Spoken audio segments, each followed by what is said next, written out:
Hello, my name is Ginny, and this is a video about my life in Cusco, Peru.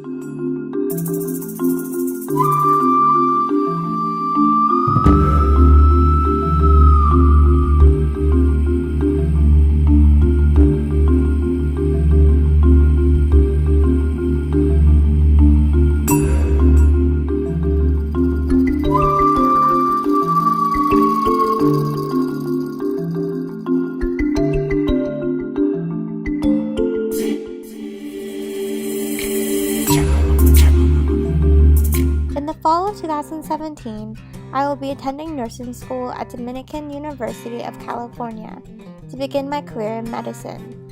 Before beginning my program, I had the opportunity to practice my medical and Spanish skills in Cusco. Since the 10th of June, I have been living in Cusco, Peru, to work in a clinic called Centro Salud de San Pedro. This clinic is located north of central Cusco on a street called Simon Bolivar. Every Monday through Friday during my time there, I left my house at 7 in the morning to begin my walk to my clinic. It took me 50 minutes to walk to my clinic because I lived on the other side of the city. But the walk never bothered me because the city was gorgeous. Throughout the city, there are so many different types of cultural landmarks that explain so much about the Incan culture. Learning about the culture was one of my favorite parts of Cusco, and the walk helped me do that daily. When I arrived at my clinic, I always started my day with the same activities, admission and triage. Senor Mariano and Senora Sylvia always started the day by forming a line of the patients. Afterwards, the volunteers and I would go look for the patient files in the admission room. Then, we would take the patients to Topico to do triage. This would include taking blood pressure, weight, and height. I always had a lot of fun doing this because the volunteers and I would be together during this time.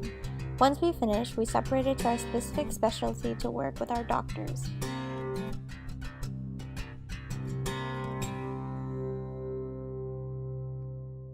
In our clinic, we have many different types of doctors: the general doctor, obstetrician, psychologist, dentist, pediatric, and all sorts of nurses that assist all the doctors. During my time there, I always worked the obstetrician in my clinic. In our office, there are two obstetricians named Dr. Rocio and Dr. Charo. In the majority of my time there, I usually work with Dr. Rocio, but a few times I worked with Dr. Charo as well. Together, they taught me so many new things with OB. I learned how to use various new machines. For example, I learned how to use this one called the Doppler. This machine allowed us to listen to the baby's heartbeat.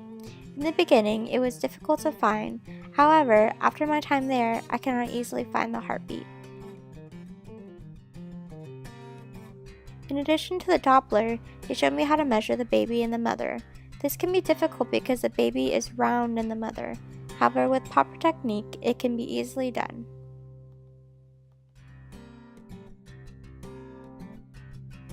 During my time at the clinic, I learned a lot about anti-conceptive medicines in Peru. There are many different types of birth control medicine.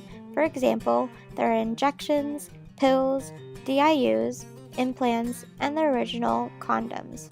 In general, most women in our clinic opted for the injections. This helped me because I was able to practice injections at our clinic. In the beginning, I was a bit nervous to do it. However, after administering it once, I felt more confident. By the end of my time at the clinic, I was able to inject the medicine with just the supervision from my doctor. In addition to injections, I learned a lot about different exams in obstetrics as well. Whenever we had new patients, we had a few routine exams that we needed to do. Exams for anemia, diabetes, and HIV. These are the machines that we used. Dr. Rocio and Dr. Charo also taught me about the importance of disinfection and sterilization while I was there. When thinking about medicine, many people forget this part. However, it is a very important aspect about medicine because many different diseases can be prevented with these methods. Every day before seeing patients, we would always disinfect all the tables, beds, and equipment with alcohol and other disinfection products. In addition to disinfection, I learned a lot about the importance of proper documentation in Peru. In most of the clinics in Peru, the workers still use paper documents to write down all of their notes.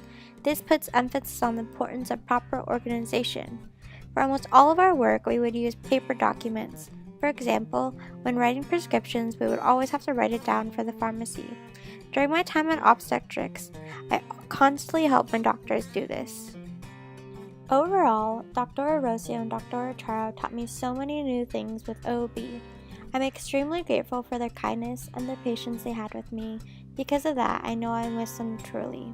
After work, I would always walk down the hill of Simon Bolivar to have lunch.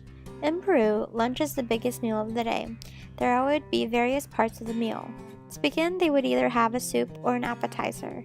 Then they would have the entree. Sometimes in restaurants there would be a drink and a dessert as well.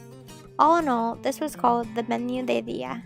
During my time in Peru, I tried various new dishes: ceviche, ají de gallina, trucha, bistec de alpaca, goy, and all the potatoes in the world. All of it was extremely delicious. Because of that, I know I will miss it all. After lunch, I would go to my Spanish class. My school was called Máximo Nivel on Avenue del Sol, located right in front of the Goricancha temple. I would only take Spanish classes there, however they offered many other classes as well. Many Peruvians would come take English classes. Therefore, all the students were a huge mix of different types of people speaking all sorts of different types of languages. Tanya was my professor in my private class. She had a lot of different teaching experience in her life. Therefore, I was able to learn a lot in her class. We'd always begin the day by talking about what we did in the morning and then continue with activities in the book. Tanya was a great teacher for me because she had medical experience as well. After leaving high school, she went to school for medicine. However, after a couple of years, she decided to change her major. She is still very knowledgeable about medicine, however. This class taught me much more than just the language. I learned about the culture as well.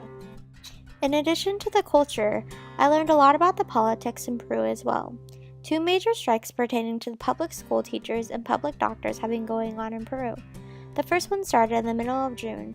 This indefinite strike was about the teachers' salaries. Many of the teachers are protesting the government to raise their salaries. In just the region of Cusco, there are more than 20,000 protesters in June alone. The other strike began on July 4th. This strike was about raising the salaries for the doctors. Since the beginning of these strikes, the public teachers and doctors have not been working to protest for their raises. Even though it's been a bit chaotic, it was definitely very interesting to learn about. After class, I always had free time in Cusco. I always spent my time doing various activities before dinner, exploring all the markets in Cusco, eating tons of delicious desserts, walking to various lookout points in Cusco, and at times heading to cafes to do homework. There was always new places to explore in Cusco, so I was never bored. At night, my roommates and I would always return home to eat dinner with my family. My new Peruvian family was so amazing. They welcomed us into their house and treated us like family. Because of that, I am extremely grateful for them. There was Diego and Ariana, their parents Garelia and James, their uncle Franklin, their grandmother Allie, and of course, Julissa. Whenever we were together, we always had so much fun. In addition to the new Peruvian family, I gained a new American family as well. In my house, there was Rachel, George, and Elliot.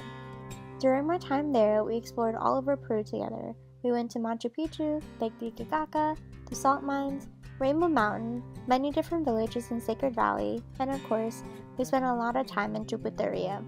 All of these people taught me the importance of family. There is constant love and affection in our house. Because of that, I know Cusco will always be my home away from home. I'm a little sad that my time in Peru has ended, but I also am extremely grateful for my time there. I really hope I'll be able to come back and explore Peru once again.